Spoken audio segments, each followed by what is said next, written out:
jour qu'avant, entouré de solidarité, saluer l'emblème d'or de des aïeux, ô bien-aimés, nous peuplerons ton son et nous assurerons la grandeur. Joie du 30 juin, jour sacré soit le témoin, jour sacré de l'immortel serment. Et merci pour la présence de tout un chacun de la RDC. Nous, architectes, membres de l'Ordre national des architectes de la RDC, avons assisté à l'Assemblée générale élective du 12 décembre 2020 qui a consacré l'élection du premier Conseil national de l'Ordre des architectes de la République démocratique du Congo. Ces élections, longtemps attendues, se sont déroulées dans une atmosphère sereine et dans des conditions acceptées par tous. Cependant, nous assistons actuellement à des contestations empêchant le bon fonctionnement de l'Ordre national des architectes, pourtant fruit d'un combat longuement mené par toute la corporation. Cette situation qui n'honore pas la corporation risque d'anéantir les efforts fournis par tous les architectes pour l'obtention de l'ordre. Soucieux que nous sommes, architectes, prenions en main notre propre destin au travers de la loi de l'ONA numéro 18 par 034 du 13 décembre 2018. Vu l'urgence et la nécessité, décidons par la présente pétition la convocation d'une assemblée générale extraordinaire en toute urgence le samedi 13 mars 2021 à 11h dans la salle polyvalente Perle de Sainte-Anne, située dans l'enceinte de la paroisse Sainte-Anne en diagonale du consulat de l'ambassade des États-Unis, conformément aux dispositions légales suivantes. Article 25 de la loi de l'ONA numéro 18 par 34 du 13 décembre 2018 qui stipule l'Assemblée générale tient sa session ordinaire à la deuxième quinzaine du mois de mars. Elle se réunit en session extraordinaire à la demande du président du Conseil ou de la majorité absolue de ce membre ou encore de celle du membre du Conseil. L'article 49 du règlement d'ordre intérieur qui stipule en cas de litige persistant opposant l'Assemblée générale extraordinaire au Conseil national de l'ordre ou au sein du Conseil national, l'Assemblée générale extraordinaire désigne le doyen d'âge des architectes présents pour diriger les débats. Et l'article 58 du règlement d'ordre intérieur stipule l'Assemblée générale extraordinaire peut également être convoquée pour examiner toutes les questions urgentes relatives à la profession. L'unique point à l'ordre du jour sera la gestion de la crise post-électorale au sein de l'ordre des architectes de la RDC, fait à Kinshasa le 24 février 2021. Sans plus tarder, je veux appeler, conformément à l'article 49, je suis Mme Kapinga, Enel Kapinga Banza, officier de justice, assermenté, officier public et ministériel, pour la Cour d'appel de Kinshasa. Merci. À cette assemblée.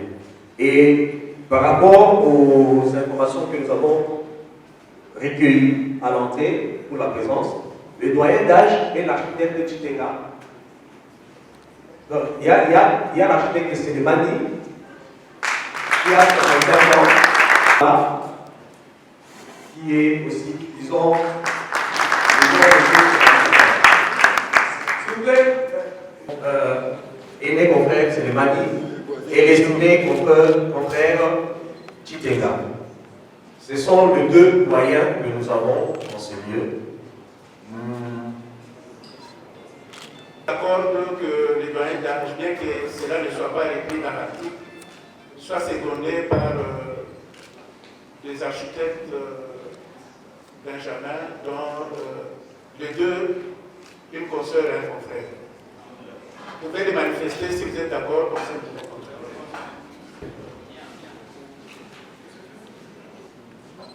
Je voudrais tout simplement vous remercier de votre présence et de vous exhorter à contribuer efficacement à cette démarche que nous avons menée et de proposer des solutions pragmatiques, réalistes, pour que nous puissions mettre fin à cette crise qui malheureusement oppose le membre d'une même corporation. Comme tout le monde le sait, cette crise est issue des élections qui se sont déroulées le 12 décembre 2020. Alors nous allons ouvrir les débats, nous allons gagner le temps. Nous avons souhaité que chacun de nous puisse faire des propositions concrètes, qu'on en débatte, et après, à l'issue de cette réunion, nous pouvons faire une déclaration commune, parce que c'est un collectif d'architectes, plus de 219, pour que cette assemblée générale ait lieu aujourd'hui. Nous demandons très rapidement à tous les confrères qui ont des questions à poser.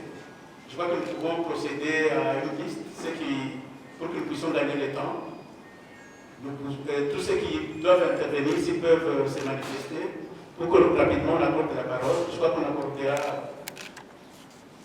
tout au plus 5 minutes à chaque confrère, à chaque conseil qui peut intervenir, pour que nous puissions avoir vraiment des échanges fructueux. Et à l'issue de notre Assemblée générale, nous pouvons nous décider de la suite. Rapidement, chers consoeurs, chers confrères, ceux qui veulent poser des questions, qui s'inscrivent très rapidement, et qu'on accorde la parole à chacun de nous. Diriger les élections, c'est-à-dire le comité électoral.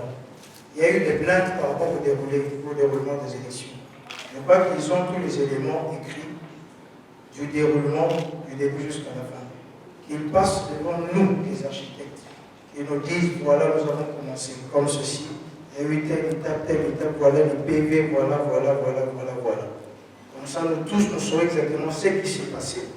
Et nous pouvons, alors, voir par rapport aux plaintes. 188. Ma proposition, c'est presque dans le même sens que mon confrère Patrick Lukaou, mais un peu plus enrichi. C'est-à-dire qu'ici, on a un problème beaucoup plus de l'absence de présence, excusez-moi vraiment d'employer ces termes, de l'Assemblée en tant que l'Assemblée, en tant qu'organe suprême. Chacun de nous ici peut atteindre un autre ou d'autres architectes. Ici, on a l'impression que ça devient un camp contre un autre. Et c'est parce que beaucoup d'entre nous sont encore silencieux et se disent que ce camp-là qui soutient tel, peut-être ils ont tels avantages et nous autres, qu'est-ce qu'on gagne de soutenir tel? On est vraiment, il y a un problème qui est beaucoup plus de la compréhension de nos textes. Ici, vraiment, je m'exprime avec les larmes aux yeux. Nous avons un problème de comprendre que l'Assemblée générale peut se décider à tout moment. C'est ainsi qu'on parle de l'Assemblée extraordinaire. Ici, le souci, c'est vraiment d'atteindre d'autres ou qui restent encore sans position. Et de l'autre côté, il y a un tableau électronique. Comme le bureau d'âge est là, je propose plutôt que le bureau d'âge s'occupe, par exemple, de la cotisation annuelle. Par exemple, pendant que la justice se décide. Et plutôt jouer dans la... 2. Élire les commissaires aux comptes. 3. Approuver les budgets de l'ordre élaborés par le Conseil national. 4. Statuer sur le rapport d'activité du président du Conseil national. 5. Adopter les règlements intérieurs et les codes de déontologie de l'ordre. 6. Constituer l'instance ultime de recours. 7. Entériner la désignation des membres du Conseil national. Je reviens au point 6. constituer l'instance ultime de recours.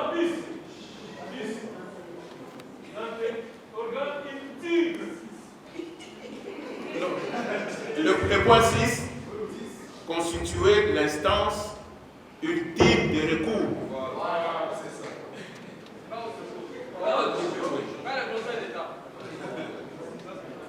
Bon voilà, nous allons faire la synthèse.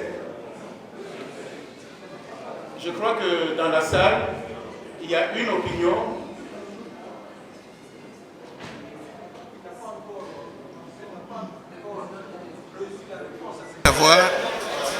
Ce n'est pas le bureau d'âge qui a organisé l'Assemblée générale. C'est la majorité des architectes inscrits à l'ordre qui l'ont fait à travers une pétition de plus de 200 architectes qui ont voulu se réunir et essayer de gérer le conflit post-électoral. Comme vous le savez, depuis le 12 décembre 2020, le comité de l'ordre des architectes dirigé par le confrère Fillou a été élu. Malheureusement, il y a eu contestation par rapport au comité sortant de confrère Guibal. Et le problème est porté au niveau de la justice. Entre le confrère Guibal de l'ancien comité, c'est plein, il y a un conflit entre lui et la commission électorale. Mais entre-temps, la corporation, l'ordre des architectes continue à fonctionner. C'est ainsi que le confrère, mu par la volonté de faire avancer la profession, avait décidé à travers la pétition de convoquer une assemblée générale pour analyser ces problèmes qui dérangent tout le monde et trouver des pistes de solutions. Aujourd'hui, c'était seulement l'échange entre différents confrères pour comprendre ce qui s'est passé et ce qui se passe au niveau de la justice. Et nous estimons que notre corporation doit continuer à fonctionner et c'est l'Assemblée générale qui est l'instance suprême qui doit décider et orienter la bonne marche de la corporation. Donc la séance a été suspendue pour que nous puissions mûrir tous les échanges et nous allons convoquer très prochainement une autre Assemblée générale pour prendre des décisions qui seront opposables à tous. Je vais juste vous dire que nous avons commencé à traiter des conflits que nous avons, des conflits post-électoraux. Et nous avons jugé bon, vu la complexité de la matière, de revenir prochainement. On a suspendu l'Assemblée générale aujourd'hui pour revenir, je crois, certainement dans 2 semaines, afin de conclure et si possible prendre des décisions que nous allons mettre en place et c'est pour très bientôt. Au-delà de la rhétorique, quels sont les désirs de l'ONA? Le désir de l'ONA actuellement, c'est d'avoir un ONA indivisible. Précédemment, c'est par rapport aux conflits post-électoraux. Donc nous avons traité ces histoires de la justice, des recours. On a essayé de débattre sur ça et tout le monde est parti avec des idées en place que nous viendrons pour essayer de vider dans 2 semaines certainement quand nous allons conclure cette Assemblée générale. Les lots au suspens de l'Assemblée générale parce que la matière elle est tellement ébellée. Moi, si possible dans 2 semaines pour que l'idée oignon se bimi les lots d'une manière beaucoup plus précise et que ninga o baye les lotés baya sous massivement pour que biso nyonso elongo to meka kokata makambo po makambo oyo akokende na justice ya koloba na gauche na droite to linya ngoli sous te koleka na ba télévision to leki lisusu te toza ona moko ordre des architectes de la République démocratique du Congo toza mibalete donc toza kaka moko et sengel makambo esila et prochainement to bengi baninga nyonso baya poto silisa ngo une fois pour toutes.